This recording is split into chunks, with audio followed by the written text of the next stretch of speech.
Queridos, y hoy entramos a uno de los textos que es tan conocido por todo el mundo cristiano. Mundo cristiano. Yo creo que es uno de los textos más conocidos. Y alguien mencionó de que si nosotros perdiésemos toda la Biblia y nos quedásemos con Juan capítulo 3, versículo 16 o 15 y 16, tendríamos luz suficiente como para entender la salvación. Porque ahí está la base de nuestra salvación. Para que todo aquel que en Él cree no se pierda, mas tenga vida eterna. ¿A quién dijo Jesús esto? A Nicodemo. Nicodemo, ¿cómo puedes nacer de nuevo? Recuerda el viento, el Espíritu Santo trabaja en silencio. ¿Cómo puedes nacer de nuevo? Recuerda la serpiente que Moisés levantó en el desierto. ¿Para qué? Versículo 15. Todo aquel que en Él cree no se pierda, sino tenga vida eterna. Y ahí viene el versículo 16, que algunos ni siquiera necesitan leer, ¿verdad? Porque está en la mente. ¿Cuántos saben este versículo? ¿Cómo dice? Porque de tal manera amó Dios al mundo, que dio a su Hijo unigénito, para que todo aquel que en Él cree. ¿Qué cosa dice el versículo 15? Todo aquel que en Él cree. ¿Qué dice el versículo 16? Para que todo aquel que en Él cree no se pierda, mas tenga vida eterna. Versículo 17. Dios no envió a su Hijo al mundo para condenar al mundo, sino para que el mundo sea salvo por Él. Versículo 18, una vez más, ¿qué dice? El que en Él cree no es condenado, pero el que no cree ya ha sido condenado porque no ha creído en el unigénito Hijo de Dios. Versículo 18 o 19, y esa es la condenación: la luz vino al mundo, pero los hombres amaron más las tinieblas que la luz, porque sus obras eran malas. Todo aquel que hace lo malo aborrece la luz y no viene a la luz, porque sus obras, o para que sus obras no sean reprendidas. El que practica la verdad viene a la luz, para que sea manifiesto que sus obras son hechas de Dios. En el versículo 21 terminó la conversación con Nicodemo. A partir del versículo 22, ahí está contando otra historia. En estos 21 versículos, Jesús es quien termina explicando a Nicodemo. Ustedes saben que en la Biblia no hay muchos detalles de todas las historias. Por ejemplo, aquí yo no encuentro la respuesta de Nicodemo. No la encuentro. No encuentro la despedida de Nicodemo. Solamente encuentro el saludo, ¿verdad? Vino y le dice: Rabí, sabemos que has venido de Dios. Jesús le dice: mira, tú tienes que nacer. Y la conversación de todo ese diálogo es nacer, nacer, nacer y nacer. Le explica cómo nacer, le explica la obra del Espíritu. Pero ¿qué me impresiona? En lugar de que Jesús termine haciendo un llamado, ¿verdad? Haciendo una invitación para Nicodemo, por supuesto que él hace, pero él se centra en una sola palabra, que es la palabra creer. Versículo 15 dice: todo aquel que en Él cree. Versículo 16: para que todo aquel que en Él cree. Versículo 18: el que en Él cree. Oiga, tan importante es para Jesús creer. Sí, porque la salvación, ¿por dónde comienza? Por creer. Miren, creer parece tan fácil, pero no lo es. Parece fácil. Un día, Pablo y Silas fueron encarcelados. Y allí, a medianoche, mientras ellos cantaban, hubo un terremoto, las puertas se abrieron. El carcelero pensó que todos los presos habían salido, tomó la lanza, quiso matarse. Y cuando él quiso matarse, apareció Pablo y le dice: no te mates. ¿Por qué? Porque todos estamos aquí. No te mates. Estamos aquí. Y cuando Pablo le dice: todos los presos estamos aquí, nadie ha salido, yo de allí tengo muchas lecciones importantes para que ustedes se den cuenta hasta dónde lleva la palabra creer. ¿Quiénes están en una cárcel? ¿Quiénes están en una cárcel? ¿Quiénes? Aquellos que cometieron algún delito, ¿verdad? Y aunque todos digan que son inocentes, y aunque realmente hay inocentes, por lo menos todos están allí por haber cometido un delito. ¿Está bien? Ahora, yo te hago una pregunta. ¿Tú has escuchado alguna vez en la historia de este planeta que en algún lugar del mundo las puertas de la cárcel se abrieron y los presos continuaron en sus celdas? ¿Escuchaste eso, alguna historia? Imagínate, si estos presos están allí y lo que más anhelan es su libertad, cuando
ven una celda abierta, ¿qué es lo primero que hace? Pues huir buscando su libertad. Solo que cuando estos presos escucharon la música de Pablo y Silas, todos se arrepintieron. Presta atención aquí. Al ver el testimonio que 2 hombres están siendo presos, siendo inocentes por predicar la palabra de Dios, y al ver de que estos hombres, en lugar de maldecir a Dios, alababan a Dios en medio del dolor, eso era ilógico. ¿Qué cosa es lo más lógico? Imagínate, a ti te apresan o tú vas preso siendo una persona correcta, estás haciendo el bien. Vamos a imaginar que mañana sales a predicar y el policía te dice, mira, vamos a llevarte a la cárcel. Pero no solamente llevan a la cárcel, antes de colocarte en la cárcel te azotan. Y tú no sabes cómo eran los azotes. Los azotes en ese tiempo, la lengua o la punta de los azotes, no sé cómo los llaman ustedes a un tipo de azote. Antes se castigaba mucho, ¿no? Y corregía a los niños. En sus países imagino que también existía. No sé con qué nombre, yo no voy a colocar el nombre de mi país. Bueno, pero en la parte final de estos instrumentos que azotaban, tenían huesos de animales y pedazos de plomo. Estaban diseñados para que al primer azote pueda rasgar la vestidura y rasgar la piel. Entonces, Pablo y Silas fueron llevados de manera inocente, fueron azotados. Imagínate, quiero que imagine la escena. Todos los presos están ahí en sus celdas. Llegan 2 hombres, espaldas rotas, llenas de sangre. Pasan y no están, ojo, en ese tiempo no es que colocaban a los presos en una celda y los dejaban allí para reflexionar, están dando vuelta, por lo menos tienen 2 metros de pared para caminar. No. En ese tiempo había un instrumento que causaba sufrimiento, el cual se llamaba cepo, donde colocaban las piernas y ellos no podían moverse. Y estos hombres, en lugar de maldecir, de reclamar, empezaron a cantar. ¿Cómo es posible cantar aun cuando te va mal en la vida?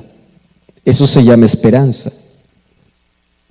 Eso lo hace Dios. Y los presos al escuchar cantar a Pablo y Silas, ¿qué cosa hicieron? Creyeron en el Dios de Pablo y Silas. Por eso si cuando las puertas se abrieron, nadie huyó. Todos estaban allí, preguntándole, yo te escuché cantar, ¿por qué cantas cuando tus espaldas sangran? ¿Por qué viniste aquí? ¿Cómo es posible que tu Dios puede darte una música en tus labios, una canción en tu vida, aun cuando tus espaldas sangran? Eso es creer. Pero había uno que no todavía había creído. ¿Quién era? El carcelero. Y ese carcelero, cuando quiso matarse, aparece Pablo y le dice, no te mates, porque todos estamos aquí. Ahora, ¿ustedes sabían por qué el carcelero quería matarse? Miren, presten atención aquí. El problema del carcelero es el problema de miles de personas hoy, y puede ser tu problema. ¿Cuál es el problema del carcelero? Él se aferró donde no debía aferrarse. ¿A dónde se aferró el carcelero? A un trabajo. ¿El trabajo es malo? No. ¿Qué cosa es el trabajo? ¿Bendición o no es bendición? Por supuesto. Pero cuando te aferras al trabajo o el trabajo está por encima de Dios, un día cuando pierdes el trabajo, quedas en el vacío y no tienes a dónde ir. Porque ¿a dónde te aferraste? Al trabajo. ¿Qué cosa pensó allí este carcelero? Me quedé desempleado.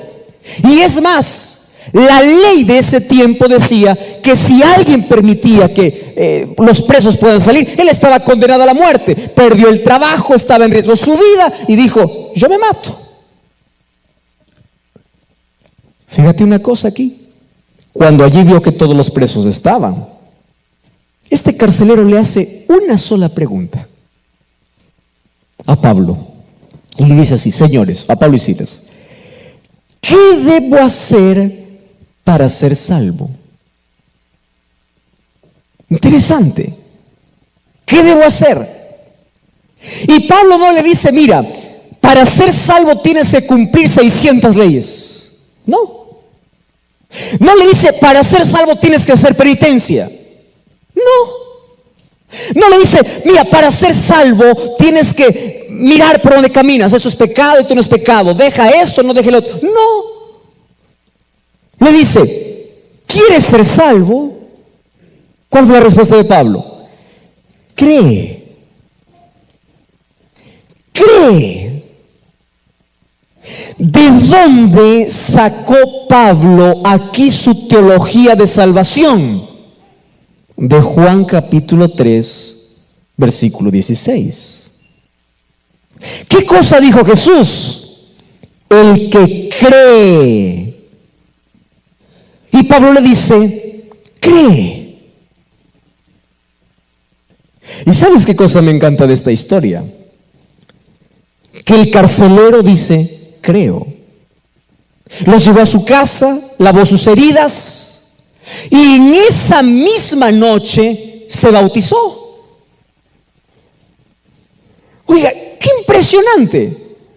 No me digas que el carcelero no creía en Dios antes de que ocurriera eso. Él creía en Dios, por supuesto que sí. Estoy redundando, ¿verdad? Por supuesto. Él creía. Solo que cuando Pablo le dice, tienes que creer, no le está hablando, tienes que saber que Dios existe. Porque eso no es creer. Creer, ¿a qué me lleva? A rendirme delante de Dios. Por eso es que el carcelero dice, creo, y aquella misma noche se bautizó. Cree. Ah, no, pastor, yo creo que Dios existe. ¿Por qué crees? Porque sé que Dios está arriba, Dios está en el cielo. No. El diablo también cree. Yo le dije una de estas noches, el ateísmo es tan extraño que ni siquiera el diablo es ateo. El diablo cree. Los demonios creen. Santiago capítulo 2 versículo 19 dice, los demonios creen. ¿Quiere decir que ellos son salvos? No. Ojo aquí. ¿Qué significa entonces creer? Creer tiene que ver con involucrar todo el ser humano en una entrega completa hacia Dios. Creer es someterse a la voluntad de Dios. Creer es rendirse por completo a Dios. Creer no es pensar o saber que Dios existe. Simplemente, creer demanda más que eso. Y en esta noche yo te voy a explicar 3 asuntos importantes. Número 1. En este mundo existen 3 tipos de personas. 3. Número 1, el que cree. Número 2, el que no cree. Y número 3, el que casi cree. ¿Correcto? Podemos dividir eso de manera didáctica para poder explicar esto. ¿Y Jesús qué cosa dice? Que la salvación es dada ¿para quién? Para todo aquel que cree. Si queremos dividir, entonces podríamos dividir en 2 grupos, en 3 grupos. ¿Quiénes son? Los que creen, los que no creen y los que casi creen. Vamos a explicar y allí tú vas a decir en cuál de los tres estás, ¿correcto? Tú mismo vas a decir, yo estoy en el, pero ahí tú puedes cambiar, yo estoy en el 1, en el 2, en el 3, yo puedo cambiar del 3 al 2, del 3 al 1, etc. Voy a comenzar por lo más simple, por aquello que no necesita explicación, y es aquel que cree. ¿Quién es aquel que cree? Aquel que cree es alguien que se va al aeropuerto, sube a un avión, sin conocer al piloto, se sienta sabiendo de que ese avión va a volar y a él no le importa ni siquiera quién es el que conduce el piloto. Nunca lo ve su cara, apenas escucha su voz cuando el avión está despegando, pero él cree que hay un piloto, aunque nunca lo haya visto en su vida. ¿Qué cosa hace? Cree. Correcto. Nunca lo viste. El avión despegó, tú tienes fe. El avión está volando, tú tienes fe. El avión aterriza, tú tienes fe. Nunca saludaste al piloto, nunca te tomaste una foto con el piloto, pero tú creíste en un piloto que nunca viste. ¿Qué cosa es eso? Creer. Correcto. ¿Qué cosa es creer? Es ir a una farmacia y allí o ir al médico que probablemente por primera vez lo conoces en tu vida. Tú no sabes si es médico, ¿por qué no o si es alguien profesional o alguien que se disfraza? Tú no le estás pidiendo todos sus títulos, todos sus honores. Sabes que es médico porque colocó un consultor y tiene alguna recomendación. Creer es ir a la oficina del médico, decir, este es mi problema, y el médico me da una medicina, y yo no discuto al médico. Yo no le digo, oh médico, a mí me parece que la otra medicina está mejor. No, el médico me dijo esta. Creer es ir a la farmacia y decir, deme esta medicina. ¿Por qué? Porque yo creo en quién, en el médico. ¿Eso qué cosa es? Creer. Podemos trasladar esos dos ejemplos al lado espiritual. ¿Me acompañan? ¿Sí? Miren. Ahora aparece Dios. Vamos a tomar el ejemplo del piloto. ¿Está bien? Dios te dice, sube al avión. Y tú dices, no subo. ¿Por qué? Porque yo no he visto a Dios. Yo quiero verlo. Tengo que conocerlo. Yo tengo que verlo. Tengo que experimentarlo. Si no, no me subo. Dios dice, sube. Yo voy a conducir. No. Yo no solo quiero escuchar voz. Yo quiero ver. Mira cómo es el ser humano. Cree en un piloto que jamás ve, pero no quiere creer en un Dios cuando le llama. Curioso, ¿verdad? Y no está dispuesto a creer. Entonces, ¿quién es aquel que cree? El que cree es aquel que dice, yo no veo el piloto, pero yo sé que este avión me lleva al cielo. Yo me subo porque sé que ahí está Dios. Y sé que ahí está Dios porque yo escucho su voz a través de su palabra. Yo no necesito evidencias. Yo no necesito saludar al piloto. Yo no necesito darle indicaciones por dónde me debe llevar el piloto, porque el piloto sabe por dónde llevarme. ¿Qué cosa es fe? Es subir al avión, sentarse y creer. Vamos al otro ejemplo del médico. Hay personas que reconocen su situación espiritual y van a Cristo. ¿Quién es Cristo? El médico. Y Cristo le dice, mira, te doy la receta. ¿Dónde está la receta? en su palabra, en la Biblia. Pero la persona va con la receta y mientras va por el camino con la receta, cambia la receta. Ya viste, personas, la Biblia dice, este día guardarás. Eso es la receta. Tú cierras la receta y dices, ¿y cuál es el problema si yo cambio para otra receta? La Biblia me dice, por este camino andarás. Y yo digo, ¿pero cuál es el problema? Lo otro. Préstame atención. Es más fácil creer en un médico y no cambiar la receta que el médico te da, pero qué difícil es aceptar sin discutir lo que Dios me dice en su palabra. ¿Entendiste qué cosa es creer?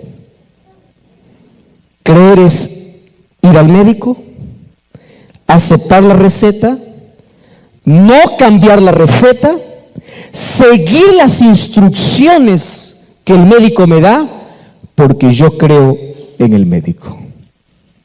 ¿Se comprendió qué significa creer? Vamos al segundo.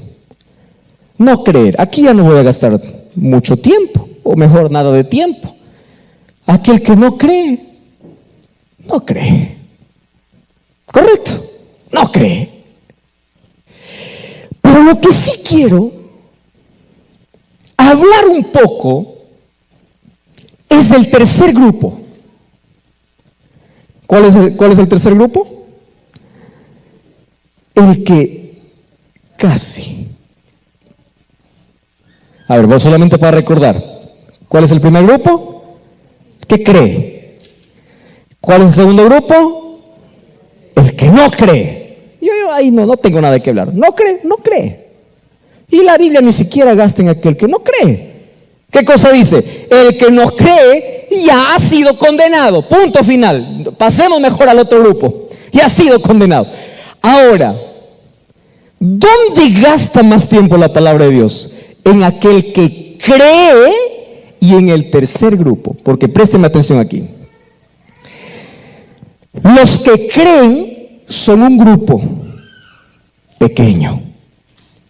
¿Correcto? No todo el mundo cree. No todo el mundo coloca su vida bajo el control de Dios. No todo el mundo se deja guiar por Dios. No todo el mundo. Pero existe el otro grupo, aquel que no cree. No es un grupo mayoritario. No. Aquellos que dicen no creer son aquellos en su mayoría porque han tenido alguna experiencia desagradable en la vida y dicen, yo no creo en Dios. ¿Saben que yo he conversado con varias personas que dicen, mire pastor, yo soy ateo? A mí no me venga con Dios, no me diga de Dios, pero no es un ateo científico, no es un ateo que se fue a un laboratorio por querer comprobar la existencia de Dios. Cuando tú conversas con alguien que dice que es ateo, en su mayoría es alguien que ni siquiera conoce que es un ateo o quién es un ateo. Porque algunos dicen yo soy ateo solamente porque dicen yo no creo en Dios. Y si tú le dices explícame por qué no crees, él no te va a dar razones. Pero la mayoría dice ser ateo por una razón. ¿Sabes por qué razón? Porque hay tantas preguntas sin respuestas en su vida. Tantas veces que enfrentó el sufrimiento, él no tuvo cómo explicar ese sufrimiento. Y es por eso que dice, si existe todo eso, yo no creo. Punto final. Se cierra. ¿Es un grupo grande? No.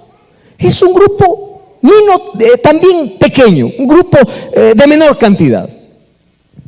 Ustedes saben dónde está el mayor grupo. En el tercero. En aquel que cree y no cree. Aquel que cree que Dios existe, pero no le entrega su vida. Aquel que sabe que Dios es real, pero no está dispuesto a tener una relación con Él. A ver, les explico mejor a través de una historia. A mí me encanta cuando me cuentan historias porque yo así aprendo mejor. Yo no sé si ustedes también. Es una historia muy conocida de un malabarista que estaba cruzando allí un inmenso abismo. Entre un lado y el otro colocó allí 2 estacas, ¿verdad? Y ahí colocó una cuerda en el centro y la gente estaba allí para ver este equilibrista, malabarista, diciendo, wow, impresionante. Y él desafió a todos y dijo, miren, yo voy a cruzar de este lado hacia el otro lado caminando, en una sola cuerda. Y toda la gente estaba ahí a la expectativa, todos los medios de comunicación, todos con sus cámaras, todos grabando, porque toda la expectativa, imagínate cuánta altura él podría caerse. Y bueno, ante el aplauso de toda la gente, él empezó a caminar de un paso, dio 2, 3, 4, 5, llegó a la mitad, la gente empezó a aplaudir, fue para el otro lado, y ahí estaba otro grupo esperándolo. Correcto. Cuando llegó al otro lado, la gente estaba boquiabierta. Entonces aquel malabarista o equilibrista se acerca a uno de aquellos que estaba aplaudiendo y diciendo, bravo, wow, extraordinario. Ojo, le estaba viendo cómo ella cruzó y le dice, ¿tú crees que yo puedo volver al otro lado caminando? ¿Y qué cosa le dice ese? Sí, por supuesto. Si ya te vi venir, ya tienes más experiencia. Yo te he visto con mis ojos, ¿verdad? Allí caminar del otro lado, llegar sano acá. Entonces que tú me preguntas si puedes volver, por supuesto que creo, porque yo ya te vi. Y él le dice, ¿tú realmente crees que puedo volver? Sí, creo. Muy bien, le dice. Si tú crees que yo puedo volver, súbete a mi hombro y vamos los dos.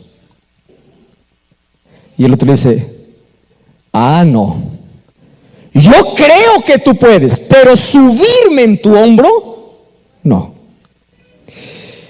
Escúchame, ese es de aquel que casi cree. Si yo pregunto aquí, ¿cuántos creen en Dios? Levante su mano. Levante su mano. Ahora te pregunto, ¿ya te subiste en su hombro? No.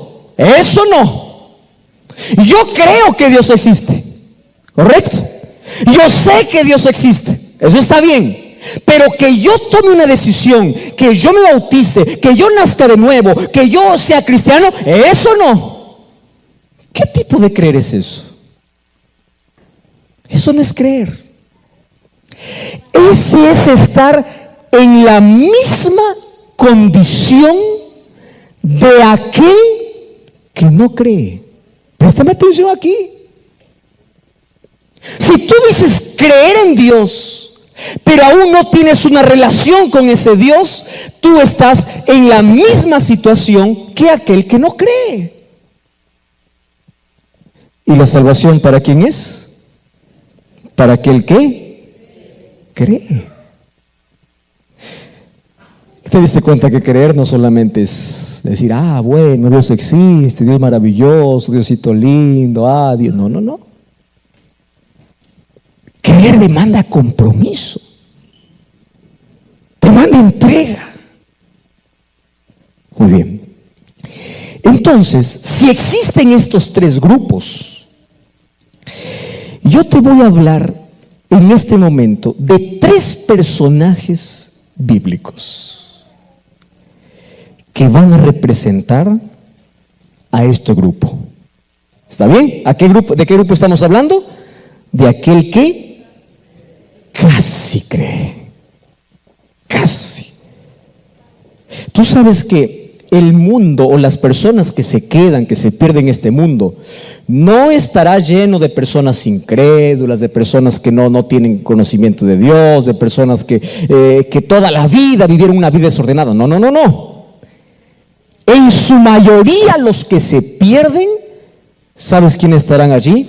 Aquellos que casi creyeron, casi, y les faltó algo tan pequeño como una decisión simple, porque la salvación tiene que ver con decisión. Ahora, 3 personajes en la Biblia. Primer personaje, se le conoce como el personaje más duro de la Biblia. Tú ya escuchaste esta expresión, pastor, él es duro de corazón. ¿Escuchamos eso? Y la gente que no es cristiana pues no entiende, ¿no? ¿Qué significa duro de corazón? ¿Que mi corazón no late? No estamos hablando de mí. Duro de corazón significa alguien que tiene una mente cerrada. Alguien que no permite que el Espíritu Santo pueda trabajar en su vida. ¿En qué se convierte? En un duro de corazón. Solo que yo creo lo siguiente. Un duro de corazón no es un caso imposible. Yo conozco personas que han renegado contra la iglesia, que han maldecido la iglesia, que han hablado cosas contra la iglesia, hoy siendo líderes de iglesia, porque no hay imposible para aquel que dice que es duro de corazón, aquel que dice yo nunca me voy a rendir. Alguien me dijo una vez, pastor, yo jamás seré cristiano. Es una historia larga, por eso no te cuento. Y después de 6 meses me estaba llamando diciendo, por favor, quiero bautizar. ¿Qué pasó? Algo simple. Solo el dolor tocó su vida y fue suficiente. Uno puede decir lo que sea cuando está bien, hasta que llegue un momento difícil en la vida. Bueno, cortando aquella historia, aquel que dice que es duro, un día se quiebra. Entonces, si tú tienes un esposo duro, tienes un familiar que es duro, una persona que es dura, que es imposible, no te preocupes, ora por él y deja. Dios se encarga de poder romper los duros. Por ejemplo, encuentro a un Saulo. Un día era un perseguidor de cristianos, odiaba a cristianos, hasta que se encontró con Jesús, se quedó ciego. Cambió su historia, de perseguidor pasó a pacificador, de perseguidor pasó a predicador. De la iglesia que antes él mataba, ahora él estaba dispuesto a dar su vida por aquella iglesia o por aquel Cristo. Por supuesto, porque el duro se puede romper. ¿Sabes quién es aquel que no se puede romper? Es aquel que dice que cree, pero no cree. Un ejemplo te voy a dar. Faraón. Ay, Faraón. Abran su Biblia, Éxodo 10:16. Éxodo capítulo 10. Versículo 16. Mira, Éxodo 10:16. ¿Estamos listos? Dice así: entonces Faraón se apresuró a llamar a Moisés y Aarón y le dijo, mira lo que dice Faraón. ¿Sabes quién es Faraón, verdad? Faraón es el rey de Egipto, que tiene esclavizado al pueblo de Dios por más de 300 años, más de 400 años. Entonces, él le dice, se apresuró a llamar a Moisés y Aarón y le dice así. ¿Qué cosa le dice? He pecado contra Jehová, vuestro Dios. ¿No les parece lindo este texto? Aparentemente está arrepentido o no está arrepentido Faraón. Sí. Él está diciendo, pequé. Y reconocer que tú has pecado es un paso ¿para qué? Para el arrepentimiento. El arrepentimiento comienza con el reconocimiento y dice, he pecado. Versículo 17. Ahora os ruego que perdonéis mi pecado. Solamente esta vez oren a Dios para que quite de mí esta plaga mortal. Y salió Moisés delante de Faraón, oró a Jehová. Jehová trajo un fuerte viento, quitó la langosta, arrojó al mar, ni una langosta quedó en el país. Y luego Jehová endureció el corazón de Faraón y éste no dejó ir a los hijos de Israel. Yo voy a explicar aquí la palabra Jehová endureció, porque esto para muchos puede confundir. ¿Qué significa Jehová endureció el corazón? ¿Significa que fue Dios que dijo, ahora para que sufra más, yo le voy a endurecer? No. Dios nunca interviene en la libertad del ser humano. Tú y yo fuimos creados libres. ¿Correcto? Libres para servir a Dios o para, si quieres, maldecir a Dios. Libre para amar a Dios, o si quieres vivir en rebeldía con Dios, eres libre. Mas, ¿qué significa Jehová endureció el corazón? ¿Sabes cuál es un ejemplo práctico? Un ejemplo práctico es cocinar, por ejemplo, una olla con diferentes productos. Presta atención acá. Tú colocas fuego en una olla y colocas huevos en la olla. El agua hierve con el fuego y esos huevos, antes de entrar a la olla, ¿cómo eran? Frágiles, ¿verdad? Se quebraban, ¿verdad? Muy bien. Después que pasa por el fuego, ¿cómo salen? Duros. Ahora te pregunto, ¿quién los endureció? El fuego. ¿Están de acuerdo o no? El fuego. Ahora, tú colocas en la misma olla donde los huevos se hicieron duros, colocas papas. ¿Está bien? Colocas papas. Y esas papas con el agua, nuevamente el fuego lo hace hervir y luego sacas las papas. Ahora te pregunto, antes de que las papas entraran a la olla, ¿cómo eran? Duras. ¿Cómo salieron? ¿Quién los ensuaveció? El fuego. Ahora préstame atención aquí.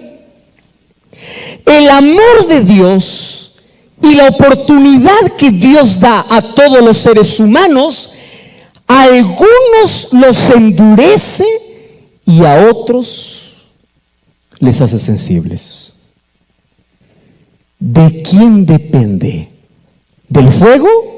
No. ¿De quién depende en el caso de la ilustración? De los materiales o de los productos. ¿De quién depende de que el amor de Dios me endurezca o me sensibilice? ¿De quién depende? De mí. Ahora fíjate, Faraón dice, he pecado, ahora sí estoy arrepentido. Pasa la dificultad y nuevamente, ¿en qué se mete Faraón? Se endurece contra Dios. Queridos, yo no llamo las 10 plagas de Egipto. Yo llamo 10 oportunidades que Dios le dio a Faraón para que pueda sensibilizar su corazón. Pero él no escuchó la voz de Dios. Yo conozco personas que dicen, pastor, si yo me sano de esta enfermedad, yo soy cristiano. Se sanan, pasa la enfermedad, pasó. ¿Tú ya te diste cuenta dónde corre la gente cuando hay un terremoto?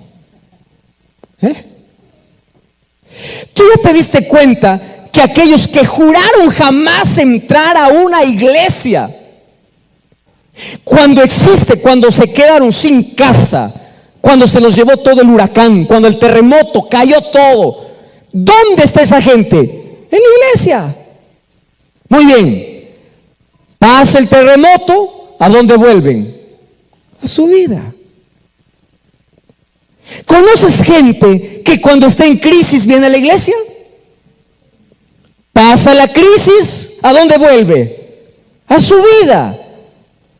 Y así se acostumbra aquel que escucha la voz de Dios y empieza a jugar con la voz de Dios. Faraones. Yo pregunto, ¿habrá algún faraón aquí hoy? No lo sé. Es posible. Solo te voy a decir algo. Qué peligroso es escuchar la voz de Dios y jugar con la voz de Dios. Qué peligroso. Primera historia. ¿Cuántas historias te dije? 3. Voy a la segunda. ¿Te acuerdas de Judas?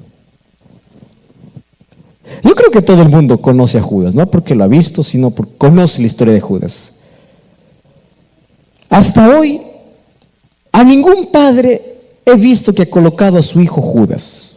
No sé si ustedes conocen a alguien, con los tantos nombres raros que existen. Puede existir alguien que se llame Judas. ¿Ustedes saben qué significa el nombre Judas? Judas tiene un significado lindo. Sin embargo, nadie quiere llamarse Judas, porque cuando alguien te dice Judas, aunque sea de sobrenombre, ¿qué cosa te está diciendo? Traidor. ¿Verdad? Porque Judas lo relacionamos inmediatamente ¿con qué? Con una acción. Ahora presten atención. ¿Quién fue Judas? ¿Quién fue Judas? Seguidor de Jesús. Durmió con Jesús. Caminó con Jesús. Vio los milagros de Jesús. Escuchó los sermones más poderosos que un hombre en la historia pudo haber escuchado de los propios labios de Jesús. Vio resucitar muertos. Vio leprosos ser sanados. Vio ciegos ver, cojos andar. Él vio. Judas, el más capaz, el más inteligente. ¿Tú sabías que cuando alguien decía a los discípulos, esos discípulos, todos son unos ignorantes? Ahí salió un discípulo y decía, ¿tú sabes quién está en el grupo? Judas. Judas, respetado. Judas, educado. Judas tenía mayores posibilidades que todos los demás discípulos para ser el apóstol de los gentiles, para ser un gran predicador, para ser un gran hombre, instrumento en las manos de Dios. ¿Qué le sucedió a Judas? ¿Cuál fue su problema? Casi creyó. Vio tantas cosas en su vida, pero hay una cosa que él no hizo. ¿Sabes qué cosa no hizo Judas? No se entregó a Jesús. Tú puedes saber todo de Dios. Tú puedes llevar cursos bíblicos. Tú puedes escuchar los mejores sermones. Tú puedes ver milagros en tu vida. Pero aún así, todavía no te has entregado. ¿Quiénes son ellos? Judas. ¿Sabes cuál fue el problema de Judas? Dos problemas. Número uno, se aferró al pecado. ¿Cuál era su pecado? La ambición, poder, dinero. Queridos, ser pecador no es un problema, porque ser pecador, la medicina es Cristo. ¿Sabes qué cosa es un problema? Aferrarse al pecado y despreciar la medicina. Ese sí es un problema. En mi país existe una cinta color marrón que tiene un pegamento dulce que se llama matamoscas. ¿Ustedes lo conocen eso? ¿También existe aquí? Sí, también existe. Bueno, matamoscas fue creado para todo lo que una mosca desea. ¿Qué cosa desea una mosca? Dulce. Ustedes han visto con una mosca sienta, ¿verdad? Lava allí sus manos y yo no sé, empieza a chupar, empieza a descargar y todo. Y a la mosca le atrae mucho. Imagino que han hecho todo un estudio para que hagan el color incluso, para que coloquen el pegamento, aquello que parece miel, aquello que parece agradable. Muy bien, y tú lo colocas en el lugar donde todas las moscas se reúnen y las moscas se plantan. Y es más, las moscas parece que ven que otra mosca está disfrutando y dice, yo no puedo dejar que ese solo disfrute, yo también me voy, y se planta. Y los primeros segundos son de placer, ¿verdad? La mosca está allí, agradable allí, imagina absorbiendo aquel dulce y todo. Solo tiene un problema. ¿Cuál es el problema? Cuando quiere salir, ya no puede. El diablo hace lo mismo. Solo que el diablo no coloca matamoscas, ¿verdad? Coloca matahumanos.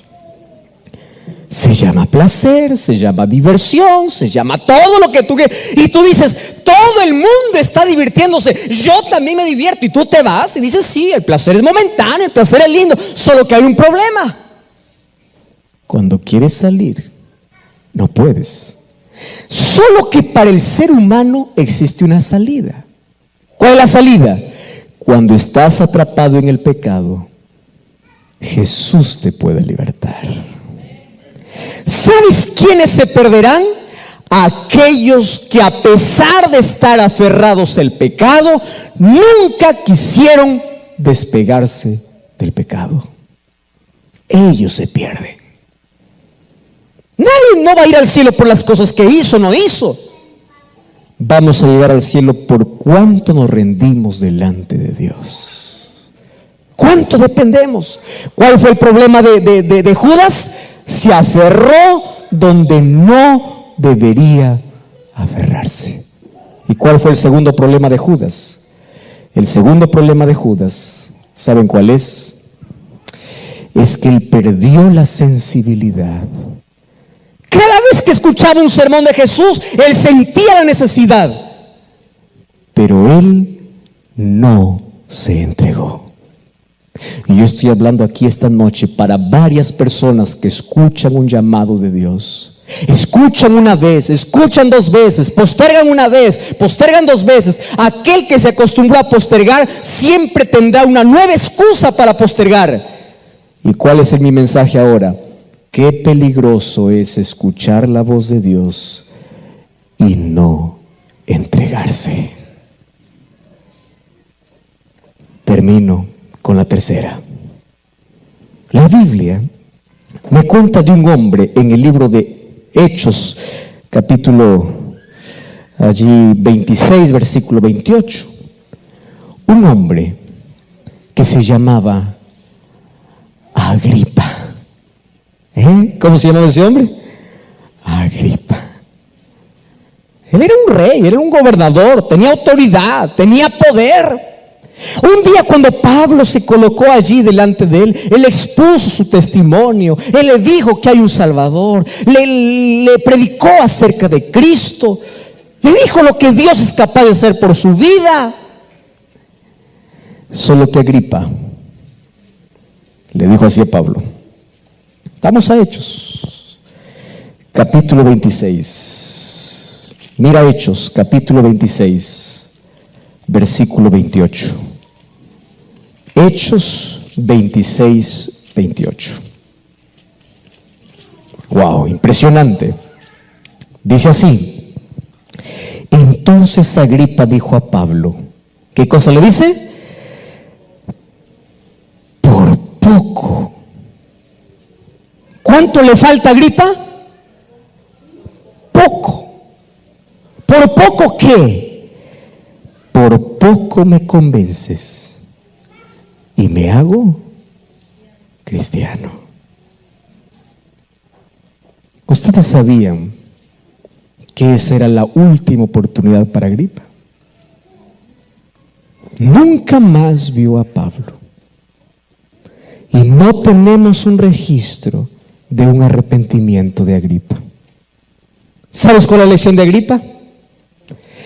Qué peligroso es comprender quién es Jesús y por un poco no entregarse.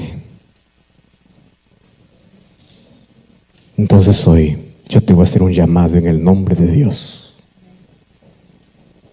Yo sé que aquí esta noche no hay 3 grupos, solamente hay 2 grupos.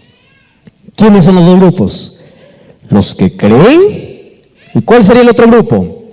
Los que casi creen.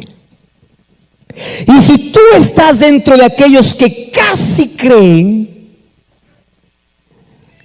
¿a cuál te pareces? ¿A Faraón? ¿A Judas? ¿O a Agripa? No lo sé. Solo tú sabes todas las oportunidades que Dios ya te ha dado. Una de las cosas que me entristece cuando Jesús entró para Jerusalén, en Mateo 23, 37 dice: Jerusalén, Jerusalén, tú que matas a los profetas y apedreas a los que te son enviados. ¿Cuántas veces quise juntarte, como la gallina junta sus polluelos debajo de sus alas? Pero tú no quisiste. Tú no quisiste. Por eso, en el nombre de Dios, deja tu casi. Deja el casi. Ese casi para ti puede ser un compromiso, el trabajo, la familia, todos los casis que podemos inventar en la vida, todas las excusas que podemos inventar en la vida. Deja tu casi y empieza a creer, porque Jesús dijo: todo aquel que cree, ¿qué cosa tiene? Vida eterna. En el nombre de Dios te invito a creer. Hoy acepta a Cristo, ríndete a Cristo, entrégate a Cristo.